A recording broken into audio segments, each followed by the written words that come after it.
আসসালামু আলাইকুম। আপনার বলেন তো, বর্তমান সংবিধান, বর্তমান আইন দিয়ে বাংলাদেশের চোর থেকে আমরা ভালো হতে পারবো না, চোরের ভয় থেকে দূরে থাকতে পারবো না। এখানেও আল্লাহর কোরআনের আইন চালু করা লাগবে। ধরে বলেন ঠিক কি না?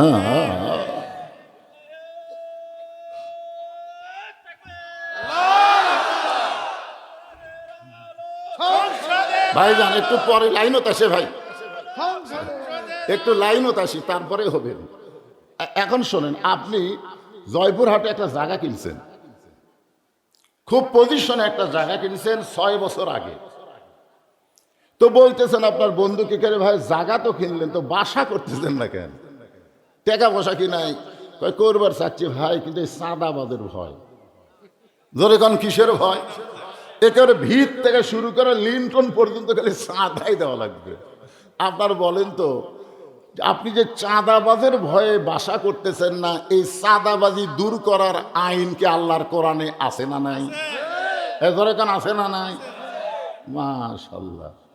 আমি এখন ওয়াজ করে যখন রাত 1টার সময় রওনা দিব, তখন আমি কমিটিকে জিজ্ঞাসা করবো, ভাইজান কোন রাস্তা দিয়ে যাওয়া নিরাপদ? আমি জিজ্ঞাসা করব, তখন বলবে হুজুর এই রাস্তা তেল তেলা আছে, কিন্তু মাঝে মধ্যে চোর ডাকাত খাড়া হয়। আর একটা রাস্তা আছে ভাঙ্গা চুরে, ওই রাস্তার চোর ডাকাত নেই। এখন আপনি বলেন তো, আমি হুজুর কোন রাস্তা দিয়ে যাব? কার ভয়ে? তা আপনার বলেন তো, ছিনতাই দূর করার আইন আল্লাহর কোরআনে আছে না নাই? তো সবই কোরআনে আছে, তারপরেও বাংলাদেশে চলবে কেন? 97% মুসলমানের বাংলাদেশে মানুষের কোনো আইন চলবে না, আল্লাহর আইন দিয়ে বাংলাদেশ চলতে হবে। জোরে বলেন কথা ঠিক কিনা? এজন্য আমরা বলবো, সব দেখা হলো শেষ, আগামীতে দেখবো আল্লাহর কোরআনের বাংলাদেশ। কারা কারা রাজি? 2 হাত তুলে আমার আল্লাহকে দেখা।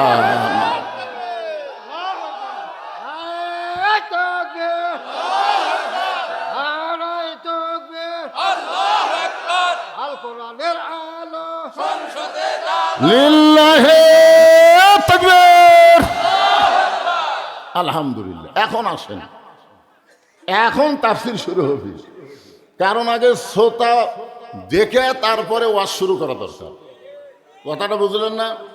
শোনেন, মসজিদের মধ্যে যখন আপনি যাবেন, আপনি যদি 5 ওয়াক্ত নামাজি হন, আপনি যেই দল করেন, আজান দেওয়ার পরে আপনি মসজিদে যাবেন না?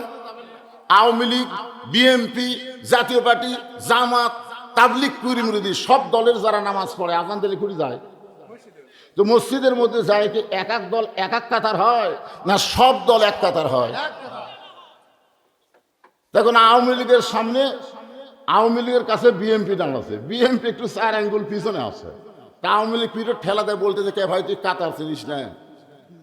তখন বলতেছে ভাই রে, তোর দল সরকারে আছে আর আমি আছি বিরোধী দলে। তখন বলে পাগলা, আমি আওয়ামী লীগ, তুই বিএনপি, ওই জাতীয় পার্টি, ওটা হলো বাইরের কথা। ভিতরের কথা হলো আমরা সবাই ভাই ভাই একসঙ্গে কাতার করতে চাই। তাহলে মসজিদের মধ্যে গিয়ে সব দল ভেঙ্গে যদি এক কাতার হয়, আল্লাহর কোরআনের মাহফিলে যতক্ষণ আলোচনা শুনবো, আমরা কোনো দলাদলি করব না, সব দল ভেঙ্গে আমরা আল্লাহর কোরআনের দল হয়ে শুনবো। জোরে বলেন কথা ঠিক কিনা? অন্য কোনো দিকে মন দেবেন না। এ কোরআন আমাদের সকলের দরকার আছে না নাই? বেঁচে থাকতে না লাগলেও মরে গেলে তো আছে না, মরে গেলেও নাই। আমার এলাকার এক নেতা সারা জীবন কোরআনের বিরুদ্ধে চারণ করছে, কোরআনের হক কথা শুনবারই পারে নাই। ওই নেতা যখন মরে গেল, 3টা হাফিজি মাদ্রাসার ছাত্ররা এসে ওর রুহের মাগফিরাতে 4 খতম কোরআন পড়লো। 4 খতম কোরআন পড়ে দোয়া করতেছে, রব্বানা জালামনা, আল্লাহ আমরা যে কোরআন শরীফ পড়লাম এর যা সওয়াব হচ্ছে সব নেতাকে দিয়ে দাও। তখন ফেরেশতারা বলতেছে আল্লাহ খবর কি? আল্লাহ বলতেছে, কোরআন কোনো মরা মানুষের কিতাব না, কোরআন হলো জীবিত মানুষের হেদায়েত। জোরে বলেন কথা ঠিক কিনা? অনুনাজ্জিলু মিনাল কুরআনি মা হুয়া শিফাউ ওয়ারাহমাতুল লিল মুমিনিন। এর বাংলা স্লোগান হলো সব সমস্যার সমাধান আপনার বলবেন দিতে পারে আল কোরআন, সব সমস্যার সমাধান দিতে পারে আল কোরআন। আলহামদুলিল্লাহ। এখন আসেন, আমি আজকে আর আপনাদেরকে কোরআন শোনাবো না, আজকে বাস্তবে আমি আল্লাহর কোরআন দেখতে চাই, কারণ আগামীতে এই কোরআন নিয়েই আমরা আসল জায়গায় যাওয়ার নিয়ত করছি। যখন কথা ঠিক কিনা? শুধুমাত্র মসজিদে মাদ্রাসায় কোরআনের মাহফিলে এই কোরআন থাকলে কাম হবে না, এটা জায়গা মতো নিয়ে যাওয়া লাগবে। যেখান থেকে গোটা বাংলাদেশ এই কোরআন অনুযায়ী পরিচালনা হবে। সে জায়গার নাম আপনারা জানেন? ও, আমি একবার উপজেলা চেয়ারম্যানের দাঁড়াবার্তা ছিলাম। আমার এলাকার লোক কয় নাউজুবিল্লাহ নাউজুবিল্লাহ নাউজুবিল্লাহ। আমি বললাম কে ভাই নাউজুবিল্লাহ কেন? বলে হুজুর আপনি একটা ভালো মানুষের খারাপ জায়গা যাবেন কেন? আমাকে বলে হুজুর আপনি একটা ভালো মানুষ, ওই খারাপ জায়গার যাবেন কেন? আমি বলি পাগলা, ওই জায়গার কোনোই দোষ নাই রে, জায়গা আসলেই ভালো, কিন্তু আমরা খারাপ মানুষ পাঠাই বলে ভালো জায়গায় খারাপ হয়ে যায়। জোরে কোন কথা ঠিক কিনা? আপনার বলেন সংসদ কি খারাপ, কিন্তু মমতাজের মতন গায়িকা, ফেরদৌসের মতন নায়ক, উমুকের মতন একটা ছোকরা, এইগুলা খারাপ মানুষকে যদি ওই জায়গায় পাঠান, ওই ভালো জায়গায় তো খারাপ হবে। জোরে কোন কথা ঠিক কিনা? এই জন্য আগামীতে আর কোনো খারাপ মানুষ আমরা পাঠাবার চাই না। আমরা কোরআনওয়ালাদেরকে সংসদে পাঠানোর নিয়ত করব। রাজি আছেন সবাই ইনশাআল্লাহ? এখন আসেন, এই কোরআনটা কি সারা জীবন শুনে গেলেন, আজকে নিজের চোখে একটু দেখে যান। বাংলাদেশের মতন ৯৬টা দেশের খলিফা নাম হলো হজরত ওমর। এই বাংলাদেশ ৯৬টা একত্র করলে যত বড় দেশ হবে, তত বড় একটা দেশের খলিফার নাম হলো হজরত ওমর। তিনি মেম্বরে বসে নিজের গালে নিজে চড় মারতেছেন। খুব খেয়াল করে শুনবেন। তার তো আর সিংহাসন ছিল না, মসজিদের মেম্বরে বসে নিজের গালে নিজে চড় মারতেছেন। ডান হাতে ডান গালে, বাম হাতে বাম গালে চড় মারতেছে। এমন সময় ওসমান গনি এসে বলতেছে, আমির আল মোমিনিন আপনি কি পাগল হয়ে গেলেন? নিজের গালে নিজেই চড়ান কেন? ওমর ফারুক বলে, ওসমান এই মেম্বরে বসে আমার অতীতের কথা বারবার মনে হয়। ওসমান গনি বলেন, আপনার অতীতের খবর কি? বলে, আমার অতীতের খবর হলো আমি খালার বাড়িতে রাখালি করতাম, আমি ছাগল চড়াতে চাইতাম। সন্ধ্যার সময় ছাগল যখন ফেরত আনতাম, তখন খালা আমাকে বলতো, ওমর কয়টা ছাগল নিয়ে গেলি, কয়টা ফেরত আনলি? আমি ছাগল গুনে দেখি ৩-৪টা কম, আমি আবার দৌড় দিতাম। ওই এলাকা থেকে ছাগলগুলো খুঁজে খুঁজে কুড়ে এনে যখন খালারে জমা দিতাম, খালা আমার মাথার চুল টেনে বলতো, ওমর আজকে যেই ভুল করেছো, আগামীকাল যদি একই ভুল করো, তোমার রাখালি চাকরি আমি ক্যান্সেল করে দিব। আমি তখন খালার পা ধরে বলতাম, খালা আমার রাখালি চাকরি যদি ক্যান্সেল করে দেন, আমি উমর থাকবো কোথায়, খাবো কি? যেই উমর একদিন রাখালির চাকরি রক্ষা করার জন্য খালার পা ধরে কেঁদেছে, আজকে সেই উমরকে আল্লাহ অর্ধ পৃথিবীর খলিফা বানাইছে। এটা উমরের যোগ্যতাই নয়, এটা কেবলমাত্র আল্লাহর কোরআনের ওসিলায়। এখন আপনারা বলেন, এই কোরআনের পাওয়ার আছে না নাই? কোরআনের পাওয়ারটা কেমন? এখন পর্যন্ত আমরা দেখতে পাই নাই। যে 4 জনের মাথায় আমরা পাগড়ি পরালাম, খোঁজটা দেখেন, এই 4 জনই হলো গরিবের সন্তান। আমি তো 42 বছর হলো বাস করতেছি, আমি কোটিপতি কোন ছেলের হাফেজ হয়েছে, আমি তার মাথার পাগড়ি পরাবার পারিনি, অন্য কোন হুজুর পারে। অধিকাংশ হলো গরিব, ভ্যান তলায় কামলা দিয়ে খায়। এদের সন্তানগুলো কোরআনের হাফেজ হচ্ছে, কিন্তু এদের সম্মান কি জানেন? এরা যখন মসজিদের ইমাম হয়, আর জুমার দিনে এমপি সাহেব যদি ওই গ্রামে যায়, তখন কিন্তু এমপি চিন্তা করে, নামাজ যদি না পড়ি তাহলে জনগণ কবে কি? এখন এমপি কয়েকজন চামচা নিয়ে মসজিদের মধ্যে ঢুকছে, ঢোকার পরে দেখে জুমার দিনে ওই গরিবের সন্তান চেয়ারত বসে আছে, মেম্বার মানে কি চেয়ার না, এখনকার মেম্বার তো অধিকাংশ চেয়ার হয়ে গেছে, চেয়ারত বসে থাকে আঙ্গুল তুলে তুলে ওয়াজ করতেছে, আর এমপি সামনে কাতারে বসে খালি কিরে এমপি তোর চেয়ার কুটি রে।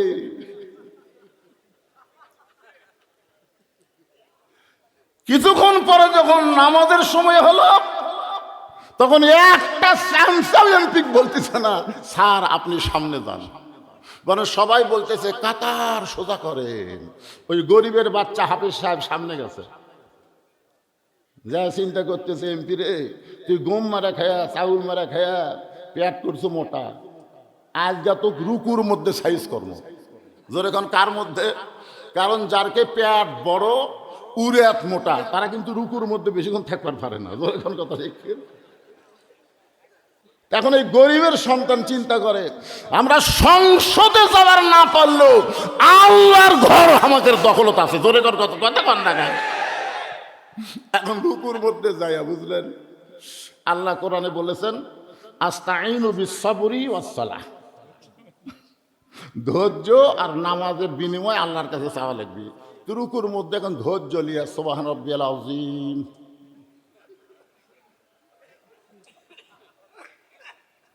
সুবহান রাব্বিয়াল আযীম,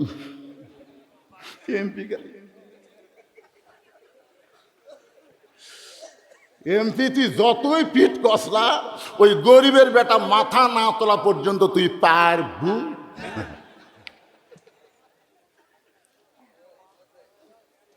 বাংলাদেশের সংসদে গরিবের হাফেজ আলেমরা যাবার না পারলেও বাংলাদেশের সমস্ত আল্লাহর ঘর তাদের দখলে আছে, কথা কন না কেন, কথা কন না কেন। আপনার বলেন এই কোরআনের সম্মান আছে না নাই? আজকের বিষয় হলো আমি শুধু আপনাদেরকে কোরআনটা দেখাবো, এই কোরআনটা আসলে কি। হযরত ওমর জাহানের খলিফা হইয়া শুধুমাত্র আল্লাহর কোরআনকে দেখার জন্য, এই কোরআনটা আসলে কি দেখার জন্য মদিনার অলি গলিতে ছদ্মবেশে ঘুরতেছে, শুধুমাত্র আল্লাহর কোরআনকে দেখার জন্য। হঠাৎ হযরত ওমর দেখতে পাই দুই পাহাড়ের মাঝখানে একটা বিস্তীর্ণ মরুভূমি, ওই মরুভূমির মধ্যে একজন রাখাল উট আর দুম্বা চড়াই। হযরত ওমর আল্লাহর কোরআনকে দেখার জন্য রাখালকে সালাম দিলেন, আসসালামু আলাইকুম রাখাল ভাই, আমার পেটে ক্ষুধা লাগছে, আমি উটের এক পেয়ালা দুধ চাই। রাখাল মুসকি মুসকি হাসে। ওমর ফারুক বলে রাখাল আমি তোমারে সালাম দিলাম, উটের এক পেয়ালা দুধ চাইলাম, তুমি সালামেরও উত্তর দিলে না, উটের দুধও দিবি কি দিবা না সেটাও বলো না, মুসকি মুসকি হাসো কেন? রাখাল বলতেছে আমি তোমার সালামের উত্তর দিবার পারবো না, উটের দুধও দিবার পারবো না, আগে জানতে হবে তোমার পরিচয়। চিন্তায় পড়ে গেলেন আমি শুধুমাত্র আল্লাহর কোরআন দেখার জন্যে ছদ্মবেশ ধারণ করেছি, এখন যদি আমার পরিচয় দেই তাহলে গুমর তো ফাঁস হয়ে যাবে। এমন সময় আল্লাহর কোরআন বলে ওমর রাখাল যখন তোমার পরিচয় চাইছে তুমি আসল পরিচয় দাও। তোমার আসল পরিচয় হলো মিল্লাতা আবিকুম ইব্রাহিম হুয়া সাম্মাকুমুল মুসলিমিন। আমাদের আসল পরিচয় কি? একেবারে আপনারা আয়াতটা শুনে বুঝা পারলেন না? মিল্লাতা আবিকুম ইব্রাহিম, আমাদের জাতির পিতার নাম কি? হুয়া। হুয়া মানে তিনি, সাম্মাকুমুল মুসলিমিন, আমাদের নাম রেখেছে মুসলমান। তাহলে আমাদের পরিচয় কি? যারা বলতেছেন না তারা কি মুনাফিক? তাহলে জবান করে শব্দ করে কোরআনের সাথে একমত না দ্বিমত? আমাদের আসল পরিচয় কি? আরো জোরে, মুসলমান শব্দটা জোরে কইলে এইটা যদি আল্লাহ কবুল করে একটা শব্দের কারণে আল্লাহ জান্নাত দিবার পারে। জোরে কর কথা ঠিক কিনা? আপনার কি মনে করছেন হিসাব দিয়ে জান্নাত যাবে? এই সকলেই, আমরা তো আর কোনো দলাদলি নাই, সব এক দল, আমরা মুসলমান। জোরে কর কথা ঠিক কিনা? তাহলে আমাদের আসল পরিচয় কি? ওমর ফারুক বলে রাখাল আমার পরিচয় যখন শুনবার চাইছো, আমি হলাম একজন মুসলমান। রাখাল বলতেছে আসল না নকল? উমর ফারুক চুম করছে। এই রাখাল, মুসলমান তো মুসলমানই, এর মধ্যে আসল নকল কি? রাখাল বলতেছে আসল মুসলমান যারা হবে তারা চাওয়ার ব্যাপারে সতর্ক থাকবে। আসল মুসলমান দরকার হলে ফাঁসির মঞ্চে যাবে, কিন্তু রাষ্ট্রপতির কাছে বাঁচার দরখাস্ত লিখবে না। এরকম কিছু আসল মুসলমান আমরা বাংলাদেশে দেখছি। জোরে কোন কথা ঠিক কিনা? আপনারা দেখেননি ভাইজান? দেখেন না? আসল মুসলমান মরা যখন লাগবেই রাষ্ট্রপতির কাছে বাঁচার দরখাস্ত কেন লিখবে? মতিউর রহমান নিজামীকে যখন উকিলে বলল, স্যার আপনি একটা দলের আমির, আপনার ফাঁসি কার্যকর বন্ধ হবে যদি রাষ্ট্রপতি আপনাকে মাফ করে দেয়। উনি মুচকি মুচকি হাসতেছে। উকিল বলে হাসেন কেন? বলে হাসার কারণ হলো আমি বাংলাদেশ হওয়ার পরে 3টা রাষ্ট্রপতিকে ক্ষমতার থাকা অবস্থায় মরা দেখছি। একটা হলো শেখ মুজিবুর রহমান, একটা জিয়াউর রহমান, একটা জিল্লুর রহমান। যারা ক্ষমতা থাকতে নিজেরাই মরে, তাদের কাছে কোনো ইমানদার জীবন ভিক্ষা চায় না। রাখাল বলে প্রতীক, তুমি যদি আসল মুসলমান হও তাহলে তুমি দুধ চাইছো কার কাছে? উমরের চোখ দিয়ে দর দর করে পানি পড়তেছে। আল্লাহ, তোমার কোরআন যখন দুনিয়াতে চালু থাকবে, উমর যদি ভুল করে একটা রাখাল পর্যন্ত ভুলটা ধরবার পারবে। সুবহানাল্লাহ না কেন? মসজিদের মধ্যে আল্লাহর কোরআন চালু আছে না নাই? ইমাম সাহেব আসরের নামাজে 3 রাকাতে যদি বসে, সামনে কাতারের মুসল্লি খেয়াল করেনি, দ্বিতীয় কাতারের মুসল্লিও খেয়াল করেনি, কিন্তু তৃতীয় কাতারে অটো ভ্যান চলায়, ওই জানে কে রে আসরের 2 বৈঠক 2 রাকাত আর 4 রাকাত, হুজুর 3 রাকাতে বসলো। ওই 4 নম্বর থেকে ভ্যান আল্লাহু আকবার। ইমাম মনে মনে কয় তুই যতই লোক মাদে 41 সালের আগে আমি উঠবো না। এই মনে করে ইমাম যদি স্বৈরাচারী হয়ে বসেই থাকে, আপনারা বলেন তো মসজিদের মুসল্লি ইমামের পক্ষে হবে না ভ্যানালার পক্ষে হবে? তার মসজিদে কার আইন চলতেছে? আল্লাহর আইন যেখানে চালু থাকে সেখানে কোনো ইমামের স্বৈরাচারী আইন চলবে না। মসজিদের মধ্যে শুধু আল্লাহর আইন চালু রাখলে হবে না, সমাজের মধ্যে আল্লাহর আইন চালু রাখতে হবে। জোরে কোন কথা ঠিক? উমর ফারুক চোখের পানি বের করে বলে, রাখাল ভাই আসলেই চাওয়ার ব্যাপার আমার ভুল হয়ে গেছে। রাখালটা বলতে, ভুল যখন স্বীকার করছো তাহলে আল্লাহ তোমাকে তওবা করার সুযোগ দিয়েছে।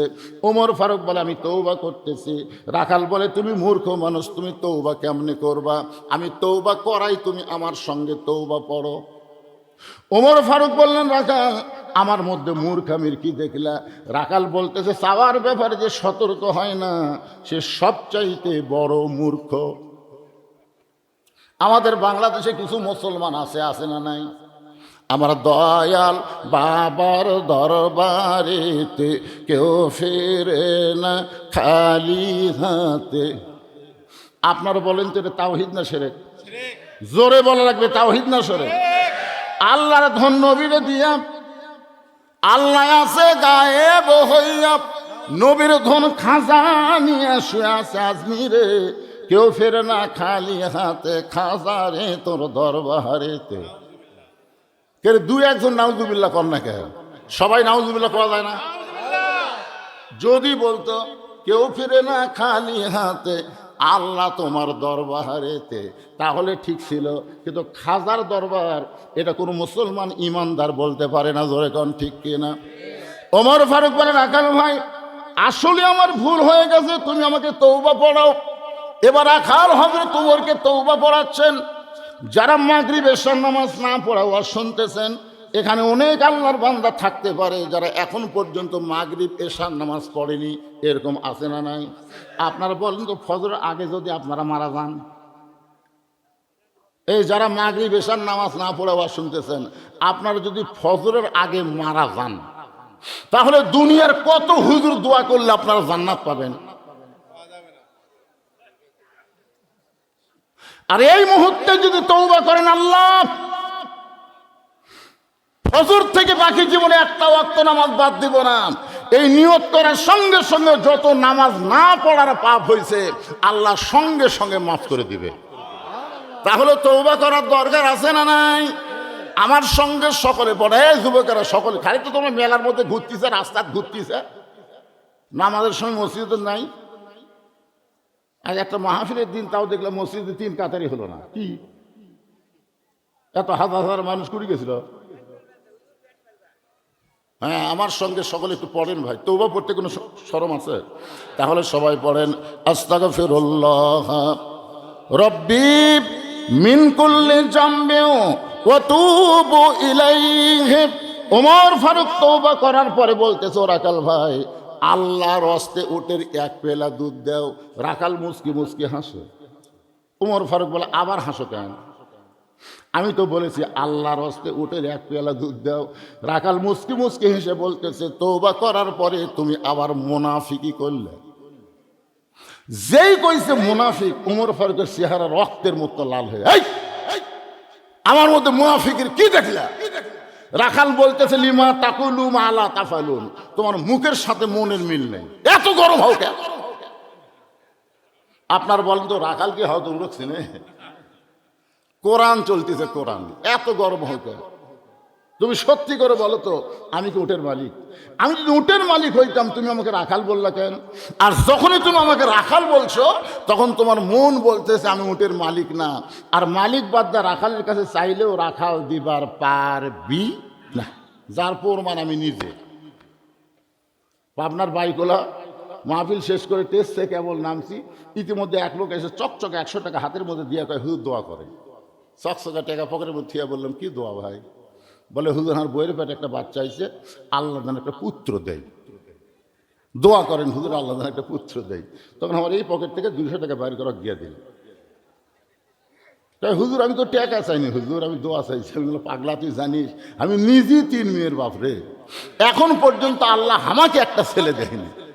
তো আমার দোয়া দিয়ে যদি আমার বইয়ের পেটতেই পুত্র না হয়, তো তোর বইয়ের পেট ধরবি? তখন কয়, হুজুর তাহলে একটা কাম করেন, আপনি টাকা আপনি নেন, আমারটা আমার দেন। আমি যে ওর 100 টাকা দিয়েছি, মারতেছে দৌড়। আমি কোথায় যাবি? বলে, ওই হুজুরের কাছে যাবো যার বেটা সওয়াল আছে। আমি কইলাম, কোনো হুজুর না, কোনো পীর না, কোনো বাবা না, কোনো মাজার না, পাবার যদি চাও কেবলমাত্র মালিকের কাছে চাও। রাখাল বলে, পথিক, হযরত উমরকে বলতেছে, পথিক, সত্যি যদি উটের 1 পেয়ালা দুধ আল্লাহর হস্তে চাও, তাহলে এখান থেকে মালিকের বাড়ি 10 মাইল দূরে, ওই মালিকের বাড়ির দরজাত গিয়ে বলো, মালিক তোমার রাখাল উট আর দুম্বা চড়ায়, তুমি মালিক যদি হুকুম দাও তাহলে রাখাল আল্লাহর হস্তে উটের 1 পেয়ালা দুধ দিবে। ওমর ফারুক বলে, রাখাল ভাই, অত দূর মালিকের বাড়ি যাওয়ার দরকার আমারে নাই, বরং তোমাকে 2টা টাকা দিলাম, এই 2টা টাকার বিনিময়ে তুমি উটের 1 পেয়ালা দুধ দাও। রাখাল চিল্লায় বলে, তুমি হযরত উমরকে চিনো? এই পথিক, তুমি কি হযরত উমরকে চেনো?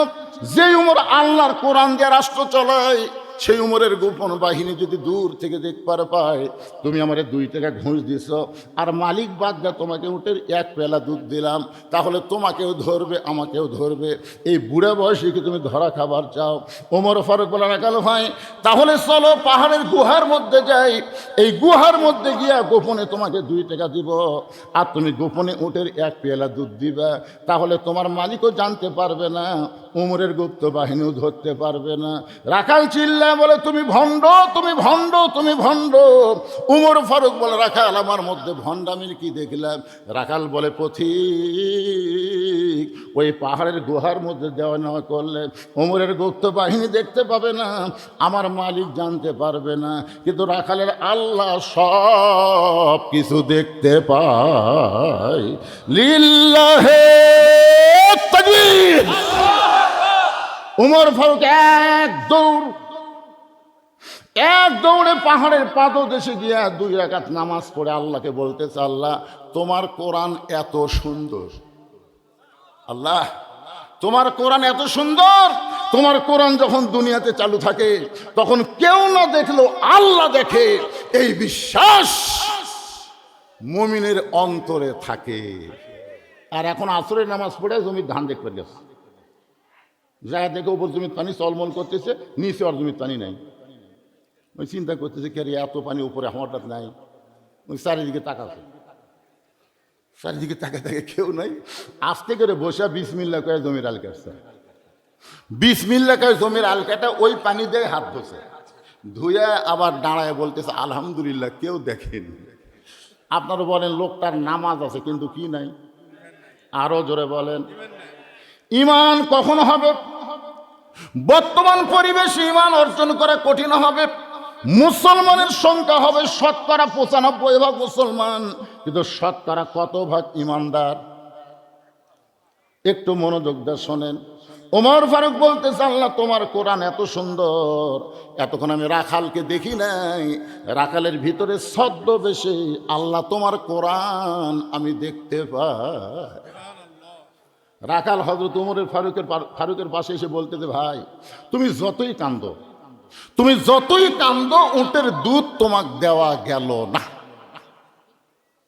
ওমর ফারুক বলে রাখাল ভাই উটের দুধের কোনো দরকার আমার নাই, আমি শুধু তোমার কাছে জানতে চাই তুমি না দেখা আল্লাহকে কলিজার মধ্যে জায়গা দিয়ে আল্লাহর কোরআন অনুযায়ী চলতেছো, এর বিনিময়ে তোমার চাহিদা কি? 50 বছর কোরআনের হক তাফসীর করলো, 13 বছর অন্যায়ভাবে জেলখানা বন্দি করে রাখলো, এরপরে হাসপাতালে নিয়ে গিয়ে কোরআনের পাখিকে হত্যা করলো। আপনারা বলেন তো ওনার চাহিদা কি ছিল? জান্নাত চাহিদা ছিল।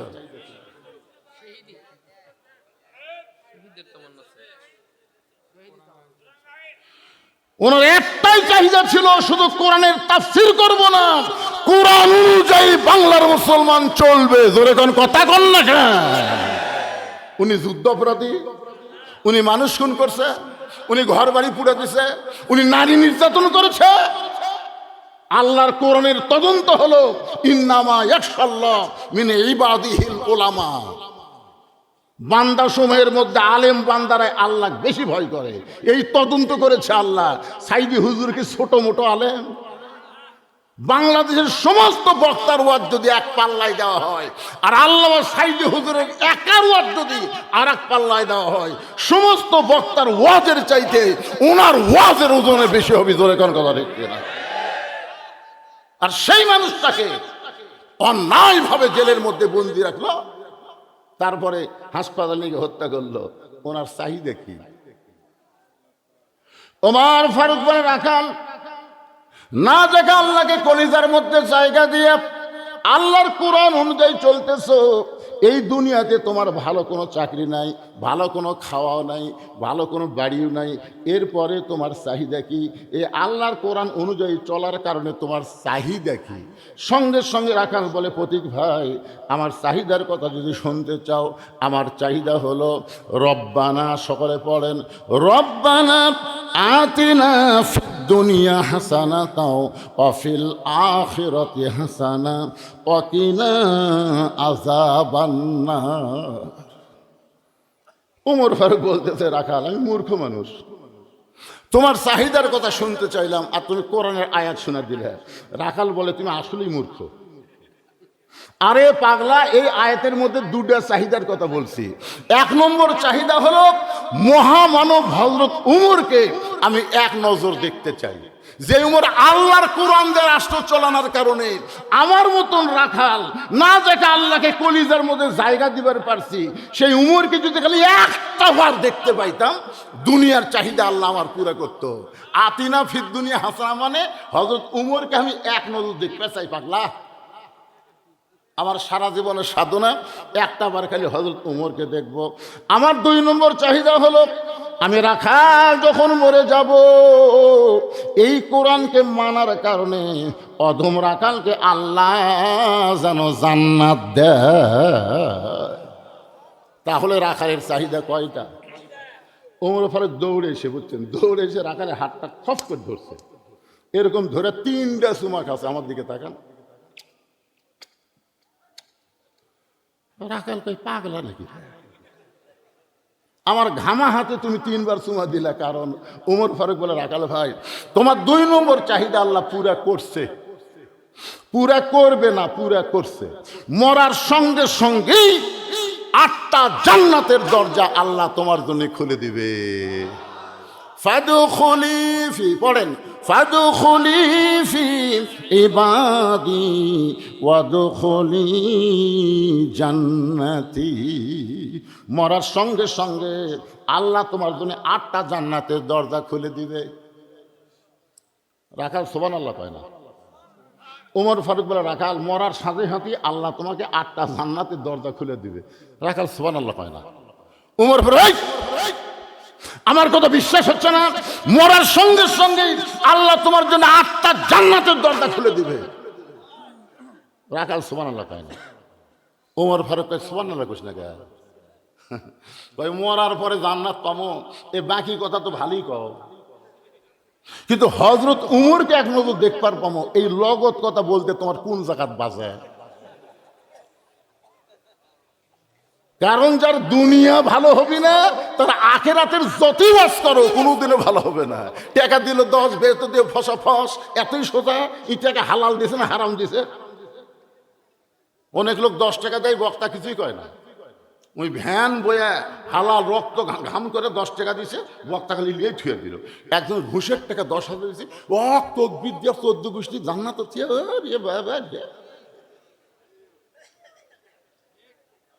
কি মনে করতেছেন মরার পরে জান্নাত? এই বাকি কথা সবাই বলতে পারে, কিন্তু হযরত উমরকে এক নজর দেখতে পাবো, এই নগদ কথা বলতে তোমার কোন জায়গাত বাজে? ওমর ফারুক চিন্তাত পড়ে গেলেন, যে রাখাল আমাকে তওবা পড়াইছে, যে রাখাল আমাকে ভণ্ড কইছে, যে রাখাল আমাকে মুনাফিক কইছে, এখন যদি বলি আমি ওমর, বলাও সারা, রাখাল হার্ট ফেল করে মরাও সারা। হযরত উমর যে রাস্তা দিয়া যায়, ওই রাস্তা দিয়া শয়তান কয়দিন যায় না?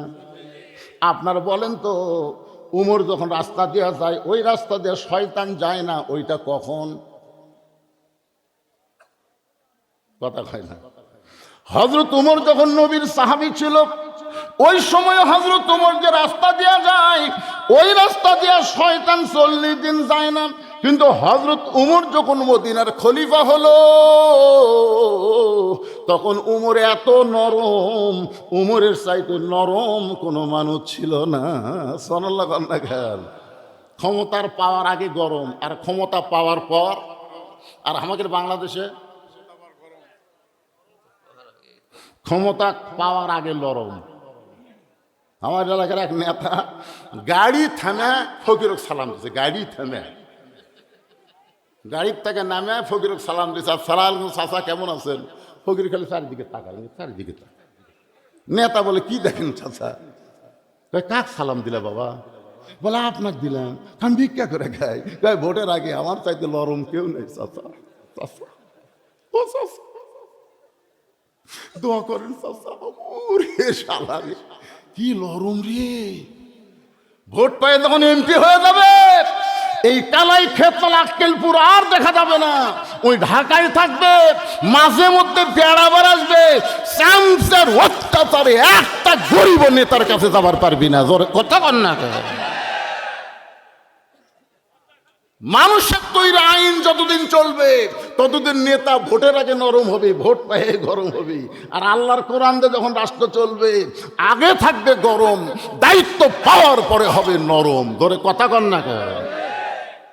কি মনে করতেছেন?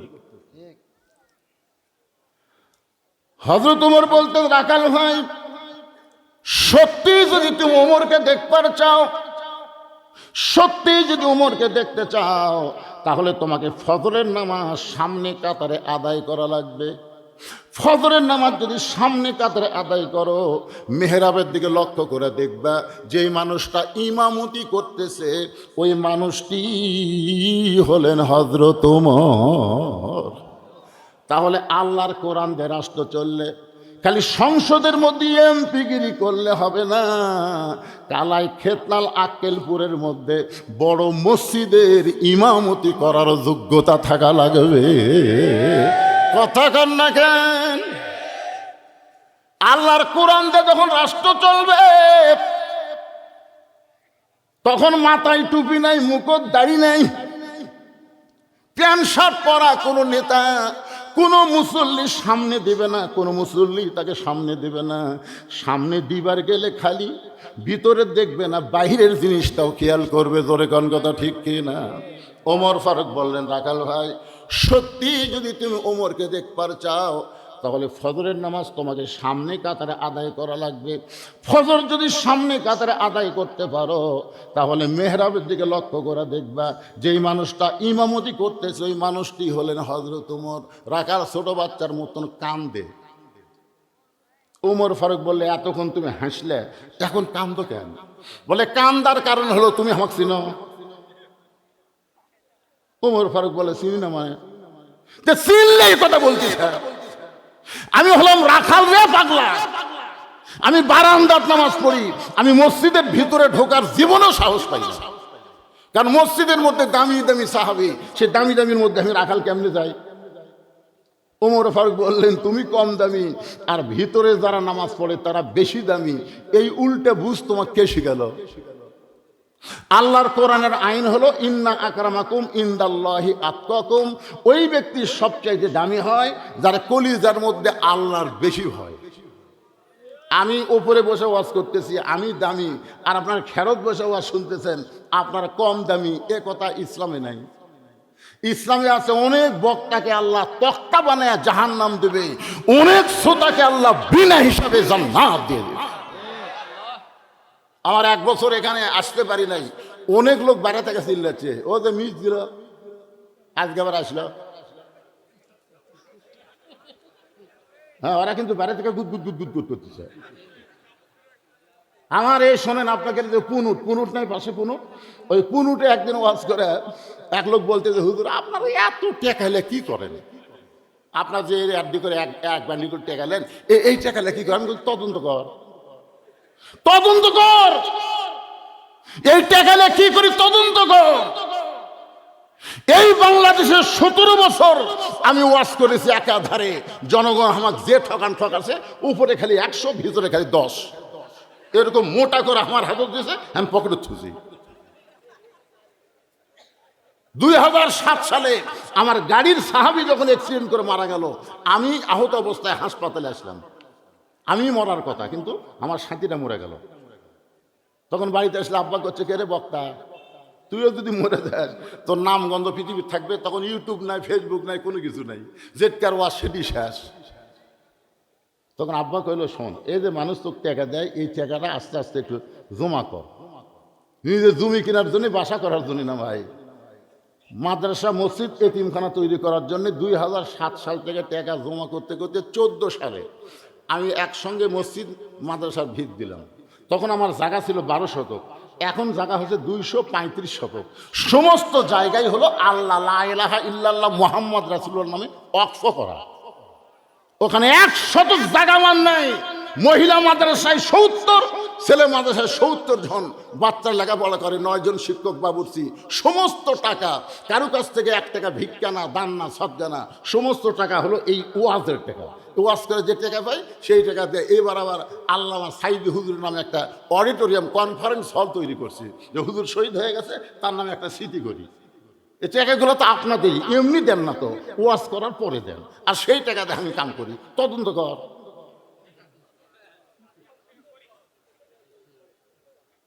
কি কোন তদন্ত দরকার আছে না নাই? আমি সেইবার কি জন্য আসতে পারি নাই? আপনি জানেন কি জন্য আসতে পারি নাই? বগুড়ার জজ ছিল, তার বাড়ি ছিল রংপুর হারাগাছ। ওয়াজের দিন 10টার সময় তাহলে থানার ওসি সাহেব আমার মাদ্রাসায় অ্যাটাক করছে। অ্যাটাক করে বলতেছে, হুজুর ওই জজ সাহেবের বাড়ির প্রধান বক্তা উনি অসুস্থ হয়ে গেছে, হাসপাতালে আছে, ওনার মাহফিল আপনাকে করে দেওয়া লাগবে। আমার মাহফিল আছে, বেশি কথা বলে এখনই ধরে এলে যাবো। 2টা কেস দিয়ে যদি 15 দিন বন্ধ করে তুই তখন কয়টা করবেন? হাসিনার সময় আমরা যে কি বিপদে ছিলাম ভাই। এখানে আবু বকর আমার ছেলে, আমার কলিজার টুকরা, এত ভালোবাসি। আমি নিজে এসে মসজিদ উদ্বোধন করে দেখেছি, নিজে এসে। আমি কি জন্য আসতে পারি না সেটা বোঝা লাগবে না। হাসিনার সময় আপনার জানেন, আপনাকে হিস্ট্রি আমার ধরে 10টা ফেন্সিডিল গাড়ির মধ্যে ঢুকে দিল, 10টা ফেন্সিডিল ঢুকা দিল আমার গাড়ির মধ্যে। কি মনে করছেন? হুজুর টাকা দেন, যা ওয়াজ করে যা পাচ্ছেন টাকা দেন, না হয় ফেন্সিডিল কেস দেবো। আমরা যে কত বিপদে ছিলাম, তদন্ত না করে খালি দোষ দেন, তদন্ত না করে দোষ দেন নাকি জানেন আমরা কত বড় বিপদে ছিলাম।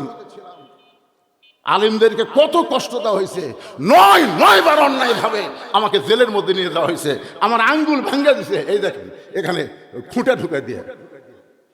কি মনে করেন আপনারা আমি কোনোদিন হাসিনের সময়ও হক কথা বলা আমি ছাড়িনি, ডাইরেক্ট বলবেন না পারে অ্যাঙ্গেলে বলেছি, যার কারণে আপনাকে কালায় স্বপন আমাকে ঢুকতে দেয়নি। কি কি তদন্ত করার দরকার নাই, অজগিবে হুজুরদের দোষ দেন। ভাইজান আল্লাহ যেন এই কষ্ট থেকে আমাদের বাঁচায়, আমরা যেন আল্লাহর কোরআনটা সংসদে যাবার পারি। ভাই শুধু কোরআনের ওয়াজ করলে হবে না, বাস্তবে কোরআন অনুযায়ী মুসলমানকে চলা লাগবে। জোরেকার কথা ঠিক কিনা? একটু মনোযোগ দিয়ে শোনেন, বড় কষ্ট নিয়ে সূরা মুলকের দুটো আয়াত আমি তেলাওয়াত করে তাফসীর করতেছি, কারণ 12ই ফেব্রুয়ারি কিছু একটা হবে। জোরেকার কথা ঠিক কিনা? এইটাকে সামনে নিয়ে এই কথাবার্তা বলতেছি, সবাই একটু কষ্ট হলেও মনোযোগ দিয়ে শুনবেন।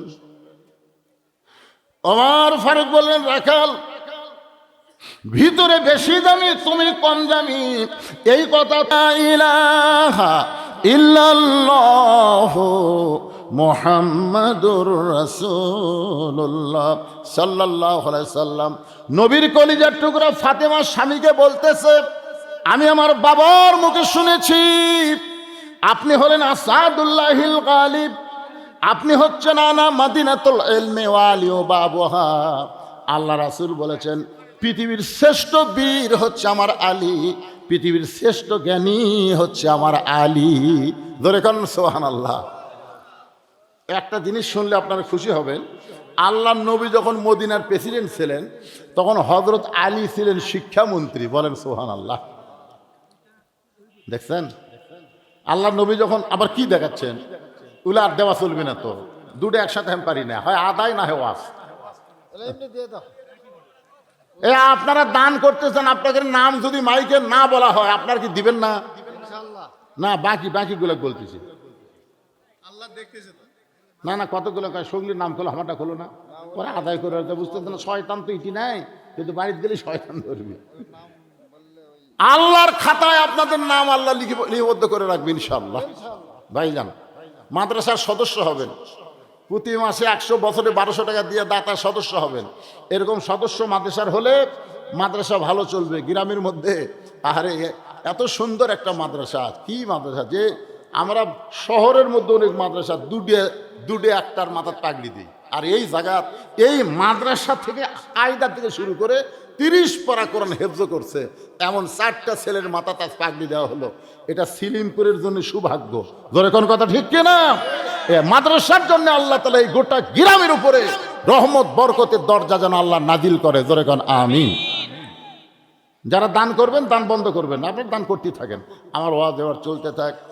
আল্লাহ রাসূল যখন মদিনার খলিফা, মদিনার রাষ্ট্রপতি ছিলেন, ওই সময় আবু বকর ছিলেন ধর্মমন্ত্রী, উমর ফারুক ছিলেন আইনমন্ত্রী, ওসমান গনি হলেন অর্থমন্ত্রী, আর হযরত আলী হলেন শিক্ষামন্ত্রী। ফাতেমা বলতেছে আপনি হলেন সবচাইতে বড় বীর, আপনি সবচাইতে বড় জ্ঞানী হয়ে বইয়ের মরার খবর শুনে আপনি এইভাবে পড়ে গেলেন কেন? আপনি কি জানেন না এই দুনিয়া থাকার জায়গা না, এখান থেকে যাইতেই হবে। ওগো স্বামী, আমি বিদায় নেওয়ার পর আমার 3টা চাওয়া আপনি পুরা করবেন। আমি 3টা জিনিস চাই। 1 নম্বর হলো রাতের অন্ধকারে আমাকে দাফন করবেন। 2 নম্বর হলো আমার কোনো জানাজার ব্যবস্থা করবেন না। 3 নম্বর হলো আমার লাশটা খাটনিতে তুলবেন না। কারণ একজন মেয়ে মানুষ মারা গেলে যে 4 জন পুরুষ মানুষ খাটনি কান্দে নিবে, এই 4টা পুরুষ তার জন্য মোহরিম হওয়া লাগবে। ধরে কোন কি হওয়া লাগবে? যিনি তিনি খাটনি কান্দে নিবার পারবে না। আমার লাশটা জান্নাতুল বাকির পূর্ব কোনায় সবুজ রঙের একটা বাতি জ্বলবে, ওই বাতি বরাবর আমাকে দাফন করবেন। হযরত আলী গভীর রাত্রে পর্দার মধ্যে ফাতেমার দেহটা দাফন করার পরে আল্লাহকে বলতেছে, আল্লাহ ফাতেমার পর্দাকে কবুল করে নাও। এই দোয়া করার সঙ্গে সঙ্গে দেখতে পাই সামনে কয়েকটা পুরাতন কবর, এখনই দেওয়া নতুন কবর আর নাই। হযরত আলী গোটা জান্নাতুল বাকি দৌড়ায় আর বলে, ফাতেমার কবর, ফাতেমার কবর। কে যেন ডাকতে বলে, আলী রে, ফাতেমা পর্দানিশি, আমি আল্লাহ জোহরা ডিগ্রি দিয়া ফাতেমার কবরটাকে কিয়ামত পর্যন্ত পর্দা করে দিয়েছি। মায়েরা শুনে নেন, সেই ফাতেমা হবে সাইদাতুন নিসায়ে আহলুল জান্নাত, জান্নাতি নারীদের নেত্রী। ফাতেমার সিগনেচার ছাড়া কোনো নারী জান্নাতে যাওয়ার পারবে না।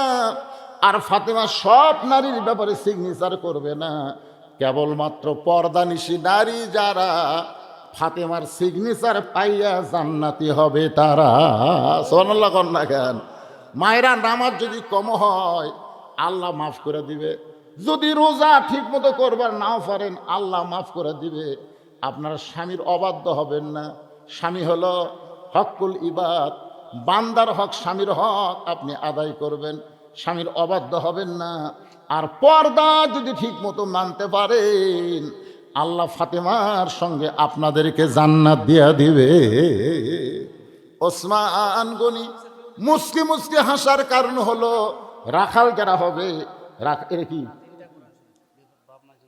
আচ্ছা ঠিক আছে, রাখাল যখন জোরে কথা বলেছে, এই মিয়া আমি হলাম রাখাল, বারান্দাত নামাজ পড়ি, আজকে সামনে কাতারে একটি দেখার জন্যে। ওসমান গনি হাসার কারণ হলো রাখাল যারা হবে তাদের ভাষা নরম হলে চলবে না। আপনি যদি আপনার ছেলেকে 7 বছর থেকে তালিম দিতেন আর 10 বছর থেকে জোর করে যদি নামাজ ধরাবার পারতেন, আপনারা বলেন তো আপনার ছেলে কোরআনের মাহফিল বাদ দিয়ে কি মেলাদ ঘুরত? এ কথা কন না কেন? তা আপনি রাখালি করেননি কেন? 7 বছর থেকে কি করা লাগবে? তালিম দেওয়া মানে কি? পবিত্রতা শিকার লাগবে। নামাজ পড়বার গেলে কি শরীর পাক হওয়া লাগবে না? 7 বছর বয়সে পেশা কর, পানিলে উদু কর, এরকম তালিম দিয়ে মসজিদে দিয়ে যায়। এটি কুটি হাত দেওয়া লাগবে, কুটি হাত বান্ধা লাগবে, কীভাবে রুকু করা লাগবে, কীভাবে সেজদা করা লাগবে। 7 বছর থেকে 10 বছর, এই 3 বছর খালি তালিম দেওয়া লাগবে। আর 10 বছর থেকে যদি নামাজ পড়বার না যায়, হাতত একটা 1.5 হাতা লাঠি খাওয়া লাগবে, 1.5 হাতা লাঠি। 10 বছরের বাচ্চা পিটলে কিছু কর পারবে? কিন্তু 18 বছর বাচ্চার দিকে খেলে আপনি তাকে দেখেন চোখ লাল করে কি। এই জন্য সময় মতো কাম করা লাগবে বাবা। কাঁচা কুনসি বেঁকা হয় রে, পাকলে কিন্তু মট্টস করে ভেঙে যায়। তো নবীর এই কথাটা শুনে রাখালি করবেন, বাচ্চাগুলোর দিকে খেয়াল করবেন। আজকে আপনার ছেলে, আপনি সামনে কাতারে গিয়ে ফজরের নামাজ পড়তেছেন, আর আপনার ছেলে কম্বলের মধ্যে কয় হাত আছে? আজান দেওয়ার আগে আসলে 3.5 হাত, যে আর সারা তো খয়রনে শুনিছে উই আর 3.5 হাত আছে। ওই কম্বল মাথার উপর তুলে দিয়ে পাও টানে বুকের মধ্যে লিছে। আপনি নামাজ পড়ে যাওয়ার সময় জানলা দিয়ে দেখছেন বেটার খবর কি, পাও নেই মাথাও নেই, মানে ছাগলের বস্তা ঢাকাতে হতো। আস্তে আস্তে ভিতর ঢুকে কম্বল টানতে দেখেন কম্বলের তলে বেটার সাইজ, আর সকালবেলা সাইড টিভি কুত্তার সাইজ, একই সাইজ। এখন আপনি যা নামাজ পড়তেছেন আর আপনার বেটা কুত্তার সাইজ হয়ে ঘুম পাড়তেছে, আপনি কোন তো জান্নাতে যাওয়ার পারবেন? কেন পারবেন না? আল্লাহ কোরআনে বলেছেন, কু আনফুসাকুম ওয়া আহলিকুম নারা, জাহান্নামের আগুন থেকে যদি বাঁচতে চাও তাহলে একলা বাঁচলে হবে না, আহাল, পরিবার, সমাজ এবং রাষ্ট্র সবাইকে নিয়েই বাঁচা লাগবে। এই জন্যই তো আমরা কোরআনের কথা কই, মাঝে মধ্যে জেলতে যাই, মাঝে মধ্যে ধরাও খাই, মাঝে মধ্যে পিটনও খাই। তারপরে কি কথা বন্ধ করতে লাগবে? কারণ সবাই মিলে আমরা জান্নাত যাবার চাই। জান্নাতের বাগানে শুধু বসলে হবে না, আল্লাহ যেন এই কোরআনকে গ্রহণ করে আমাদের সবাইকে জান্নাতি কবুল করে। জোরে গান আমিন। আস্তে করে ওসমান গনি বলতে যে, ভাইজান কোনোদিন আপনাকে সামনে দেখি নাই, এই জন্য পরপর 3 বার দেখছি, আপনি এত গরম হচ্ছেন। রাখাল বলতেছে, আমি বারান্দাত নামাজ পড়ি, আজকে সামনে কাতারে আইছি খালি দেখার জন্যে, শুধুমাত্র দেখার জন্য। দেখা যদি হয়ে যায় আমি আগামীকাল থেকে আর সামনে কাতারে আসবো না, কারণ বারান্দাত নামাজ পড়ার মজা আছে, সামনে কাতারত নাই। উমর ফারুক বলতেছে, বারান্দাত মজা মানে? রাখাল বলতেছে, শেষে এসে আগে দেওয়া যায়।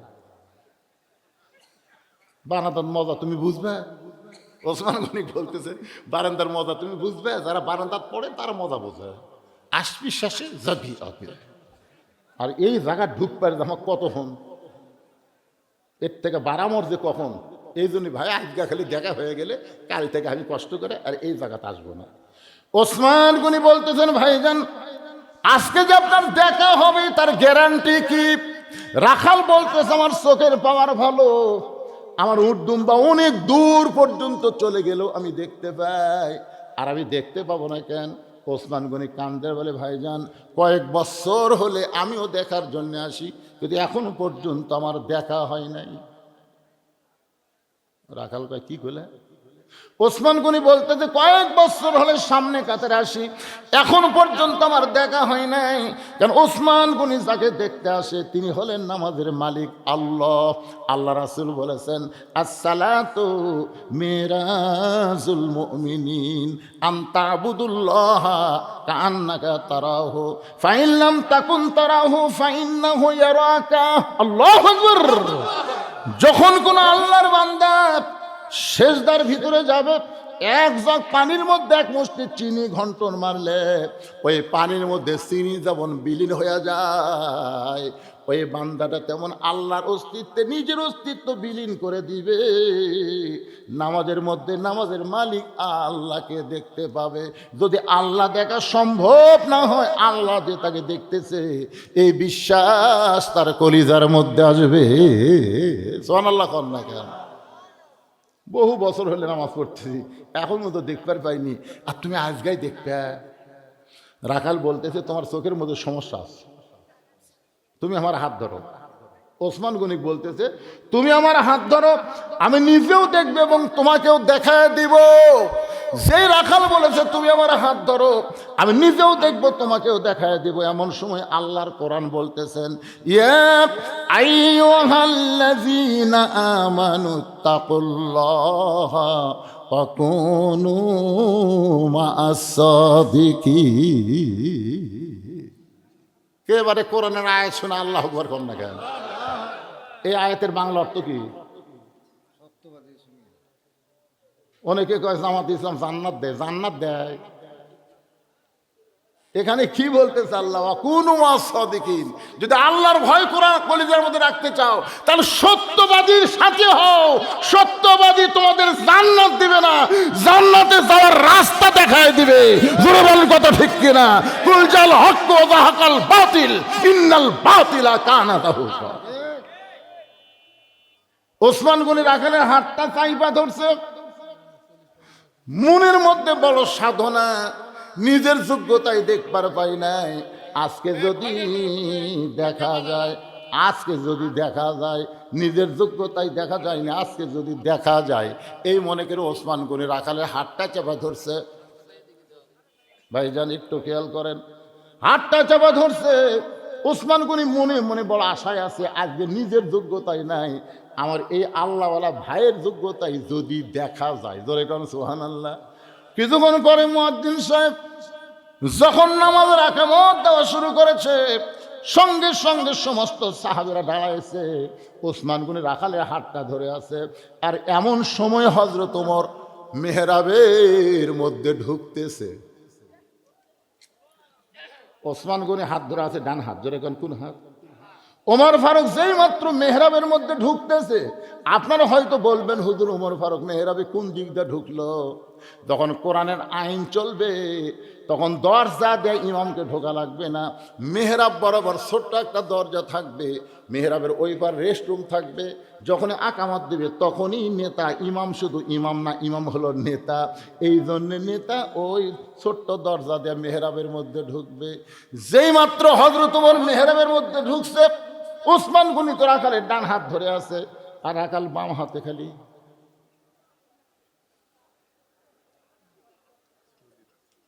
কে রে? ই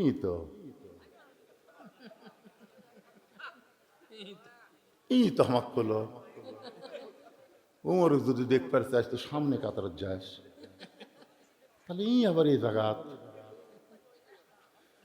যেই মুয়াজ্জিন বলছে কদ কামাতিস সালাহ, কদ কামাতিস সালাহ, সঙ্গে সঙ্গে রাখাল আল্লাহু আকবার। ওসমান গনি রাখালের হাতটা সাইডা দিয়ে বলে, ভাইজান ইমাম সাহেব ভুল করলে মানুষ লোকমা দেয়, আর এখনো আকামতি শেষ হয় নাই, তুমি আল্লাহু আকবার লোকমা দিলে কেন? রাখাল বলে এই জন্যই তো তুই কানা, এত বছর হলে সামনে কাতারে নামাজ পড়িস, এখন পর্যন্ত দেখতে পাস না আমি কি জন্য লোকমা দিলাম মিয়া, তুই জানিস না? বলার সঙ্গে সঙ্গে দ্বিতীয় কাতার থেকে একজন সাহাবী দৌড়ে এসে রাখালের হাতটা হ্যাঁচকা টান দিয়ে বলতেছে, তোকে সামনে দেখি আমার সন্দেহ হয়েছে। কেরে পাগল, তুই যারে কানা কানা বলতেছিস এই মহামানবকে তুই চিনিস? যেই মানুষটা এতক্ষণ তোরা হাত ধরেছিল এই মহামানবকে তুই চিনিস রে পাগল? তুই যারে কানা কানা বলতেছিস এই মহামানবকে তুই চিনিস? রাখাল বলতেছে আমি বারান্দাত নামাজ পড়ি, আমি ভিতরের কাউরে চিনি না ভাই। বলে পাগল রে, তুই যারে কানা কানা বলে তিরস্কার করলি সে হলো আল্লাহর নবীর ডবল জামাই ওসমান গনি। রাখাল ছোট বাচ্চার মতন কান্দে, এই জন্যে আমি মসজিদের ভিতরে ঢুকতে চাই নাই। মসজিদের ভিতরে দামি দামি সাহাবের মধ্যে আমি রাখাল কেমনে ঢুকবো ভাই? কিন্তু ওই পথিক আমার সর্বনাশ করছে। ওমর ফারুকের দিকে আঙ্গুল দেখায় বলতেছে ওই পথিক আমার সর্বনাশ করেছে। ওই পথিক আমারে কইছে ওমরকে যদি দেখবার চাও তাহলে সামনে কাতারে গিয়ে দাঁড়াইবা, মেহরাবের মধ্যে যেই মানুষটাকে দেখবা ইমামতি করার জন্যে ওই মানুষটি হলো হযরত ওমর।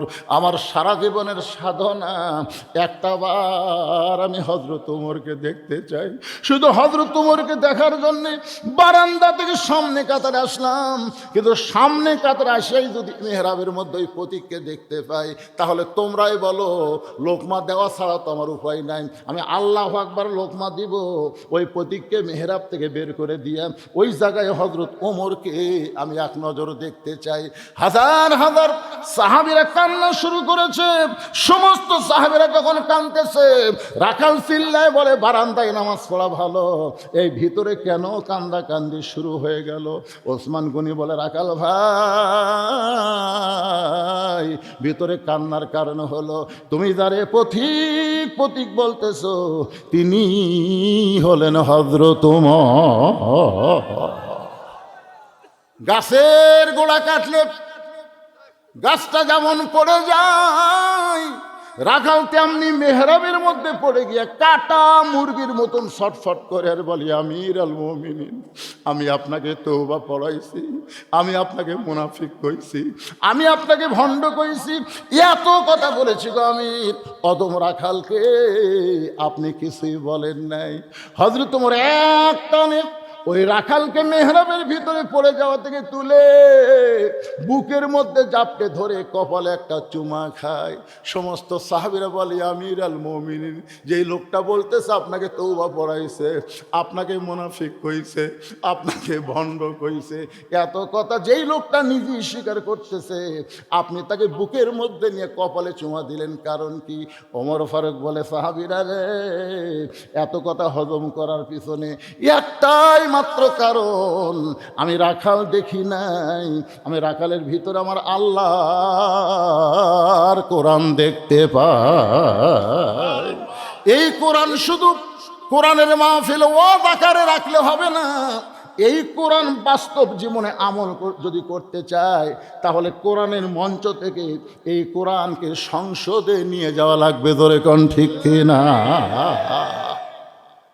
তাবারাকাল্লাযী বিয়াদিহিল মুলকু ওয়া হুয়া আলা কুল্লি শাইইন কাদির আল্লাযী খালাকাল মাউতা ওয়াল হায়াতা লিয়াবলুয়াকুম আইয়ুকুম আহসানু আমালান ওয়া হুয়াল আজিজুল গফুর।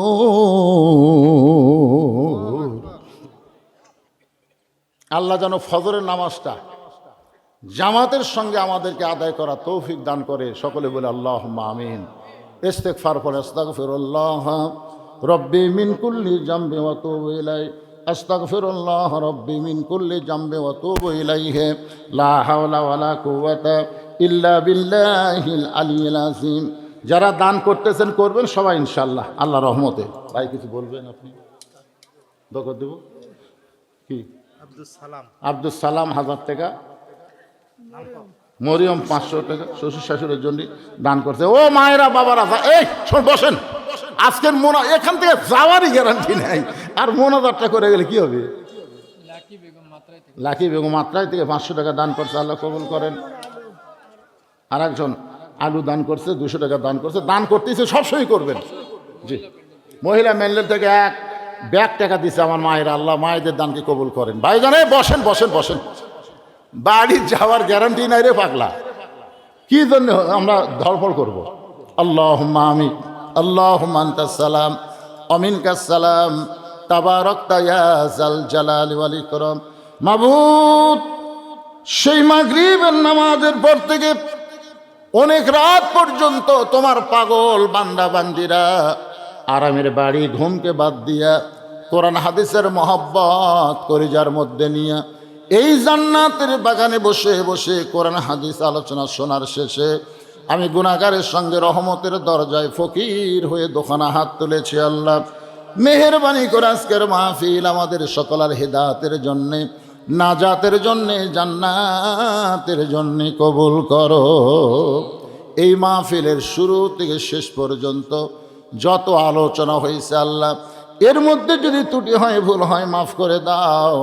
এর যা হাদিয়া মঞ্জুর করো, সোনার মদিনায় নবী পাকের রওজা মুবারকে আল্লাহ কবুল করে নাও। তামাম আম্বিয়াই কেরাম, আসহাবে কেরাম, তাবেঈন কেরাম, তাবেঈন কেরাম, তামাম পৃথিবীর মাটির নিচে যত মুমিন মুমিনা আছে আল্লাহ সকলার ওয়াফরে হাদিয়া কবুল করো। আল্লাহ আমরা যারা হাত তুলেছি, আমাদের জনম দুখনি মা যাদের কবরে গেছে, বাবা যাদের কবরে গেছে, আল্লাহ মেহেরবানি করে মা বাবার কবরকে জান্নাতের টুকরা কবুল করো। আমাদের দাদা দাদি, নানা নানি, আত্মীয় স্বজন, শ্বশুর শাশুড়ি যাদের কবরে গেছে আল্লাহ কবরবাসীদের মাফ করে দাও। আল্লাহ এই মাদ্রাসাকে কিয়ামত পর্যন্ত কবুল করো। এই মাদ্রাসার উন্নয়ন কল্পে যারা নগদে বাকিতে দান করলো আল্লাহ সব দানগুলোকে জান্নাতের বিনিময় হিসেবে কবুল করে নাও। এই মাদ্রাসার ম্যানেজিং কমিটির সম্মানিত সভাপতি, সহসভাপতি, সেক্রেটারি, ক্যাশিয়ার, মাদ্রাসার সদস্য, দাতা সদস্য, আজকের মাহফিলের সম্মানিত সভাপতি, সহসভাপতি, প্রধান অতিথি, বিশেষ অতিথি, আলেম ওলামা, হাজী সাহেব, মুরব্বী, যুবক, কচি কাঁচা, পর্দার অন্তরালের মা বোনেরা, আল্লাহ সকলকেই কবুল করে নাও।